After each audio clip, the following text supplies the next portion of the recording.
SSC सीजल 2023 इसका order आ चुका है। एंड कहते हैं कि किसी की शुरुआत अगर गलत होती है तो उसका एंड भी गलत ही होता है।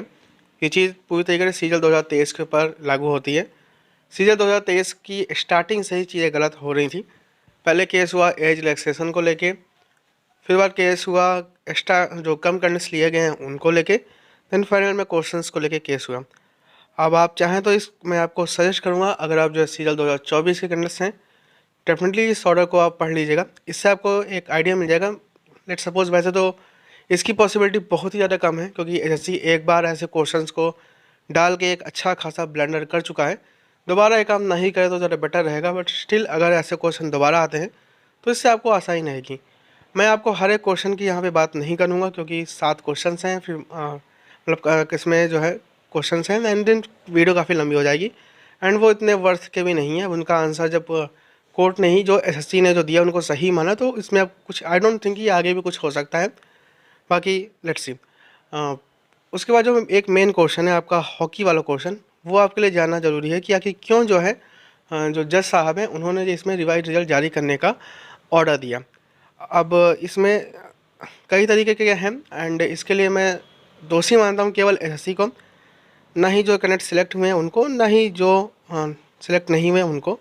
इसका जो सोल रिस्पॉन्सिबल है इस चीज़ के लिए वो केवल और केवल स्टाफ सिलेक्शन कमीशन है। और मुझे जहाँ तक लगता है कि इंटेंशनली जो है ऐसी चीज़ें की जाती हैं।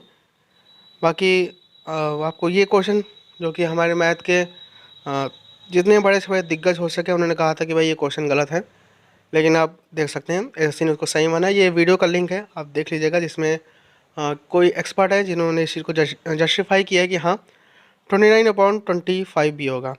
अब ये क्वेश्चन है आपका हॉकी वाला क्वेश्चन, जिसमें ये कहा गया है कि इंग्लिश वर्ड से कितने जो है इंग्लिश के वर्ड बन सकते हैं हॉकी में जो लेटेस्ट लेकर है बेसिकली OKEY से।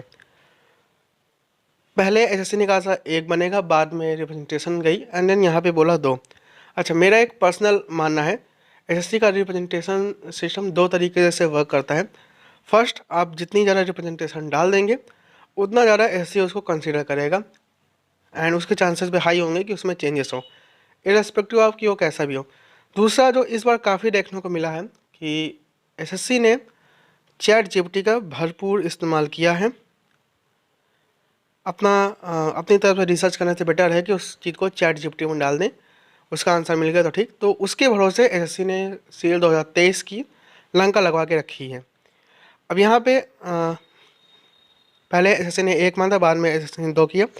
अब इसके पीछे एसएससी ने जो लॉजिक दिया है वो है पहले तो योग तो आपका हो गया, तो उसमें कोई बात ही नहीं है।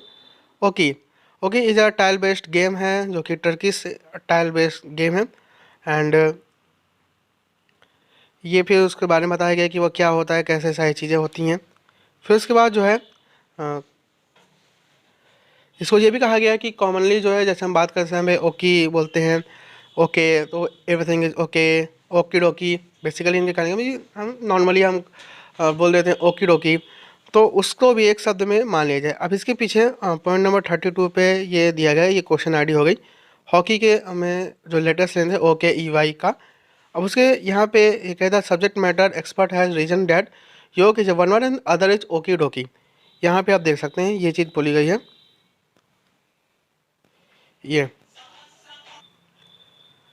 तो ये आप यहाँ पे देख सकते हैं कि एसएससी के एक्सपर्ट ने ओकी डोकी को भी एज अ वर्ड जो है बोला है। अब यहीं पे चीज़ होती है कि the court is unable to agree with the expert on this question, what was asked for meaningful English word as per the question. Okey dokey ये ऑक्सफोर्ड डिक्शनरी का इन्होंने एग्जाम्पल दिया। बेसिकली जज साहब ने कहा कि ओकी डोकी एक साथ यूज होते हैं, ना कि ओकी अलग से। तो आप इसको वो नहीं मान सकते कि वो जो है उसमें इंक्लूड किया जाएगा, क्योंकि अगर आप ऑक्सफोर्ड में देखें तो ओकी डोकी एक साथ है, ना कि केवल ओकी। उसके बाद यहाँ पे जो दूसरा आप जो लॉजिक दे रहे हैं कि ये टर्किश बोर्ड गेम है, उसके पीछे किया गया है। तो पहली बात तो क्वेश्चन में मेंशन है कि इंग्लिश लैंग्वेज का वर्ड होना चाहिए, ना कि टर्किश बोर्ड गेम, इसमें कि नॉट कि टर्किश चीज़ों को इसमें ऐड किया जाए। तो क्योंकि अगर आप इस चीज़ को देखेंगे तो आपके पास बहुत सारे ऑप्शंस हैं, फिर उनकी संख्या कभी फिनिश होने नहीं वाली अगर आप इस तरीके से अलग अलग लैंग्वेजेस में आप जाएंगे तो। क्योंकि ये आप देख सकते हैं कि ये चीज़ में है कि solely the name of a game can't be said to be a meaningful English word. किसी कोई गेम जो है उसको आप मीनिंगफुल इंग्लिश वर्ड में काउंट नहीं कर सकते, पार्टिकुलरली और टर्किश गेम को। और इसीलिए जो है इस क्वेश्चन को लेके जिन्होंने भी एक मतलब कि केवल एक उससे शब्द बनेंगे उसको मार्क किया, उसको दिया है। बाकी सारे क्वेश्चंस को आप देख सकते हैं वो इतने वर्थ के नहीं है। एंड देन ये रहा 37 नंबर पे आंसर कि भाई जिन्होंने उस क्वेश्चन पे सही मार्क किया, मतलब कि केवल एक शब्द बनते हैं, उसको जो है उसमें बेनिफिट सभी को दिया जाए। कुछ लोगों को डाउट है कि क्या पेटिशनर्स को मिलेगा, नहीं, हर एक कैंडिडेट को इसमें बेनिफिट दिया जाएगा। अब ये केवल मेरा पर्सनल ओपिनियन है, मैं रॉन्ग भी हो सकता हूँ। आई थिंक कि एसएससी इसमें सुप्रीम कोर्ट जाएगा। आई डोंट थिंक कि इतना आगे आने के बाद एसएससी जो है इसको बस ऐसे ही मान लेगा। और अगर एसएससी नहीं भी जाता है तो भी जिन्होंने केस किया है वो इसके आगे अब सुप्रीम कोर्ट जाने वाले हैं, क्योंकि उन्होंने कहा कि उनको सातों का बेनिफिट चाहिए, ना कि केवल एक का। अब अगर मैं दोनों साइड से बोलता हूँ कि भाई जिन्होंने केस किया है तो वो ठीक है, उनके पास स्ट्रॉन्ग पॉइंट है। अब जो भी सिलेक्टेड बंदे हैं, मैं सजेस्ट करूँगा कि आप लोग एसएससी के ऊपर बिलीव करने से बेटर है अपने एंड से कोशिश करिए, क्योंकि नहीं तो फिर आप ही के लिए आने वाले टाइम पे काफ़ी प्रॉब्लम होने वाली है। बट ये मैटर मुझे यकीन है कि अब सुप्रीम कोर्ट जाने वाला है। बाकी अगर एसएससी इसको मान जाता है कि नहीं हम रिजल्ट को रिवाइज करते हैं, तो भी मैटर सुप्रीम कोर्ट जाएगा। अब अगर एसएससी नहीं मानेगा तो मैटर ऑलरेडी सुप्रीम कोर्ट गया ही है। बाकी जो भी अपडेट होगी तो वो मैं आपके सामने रख दूंगा। Have nice day.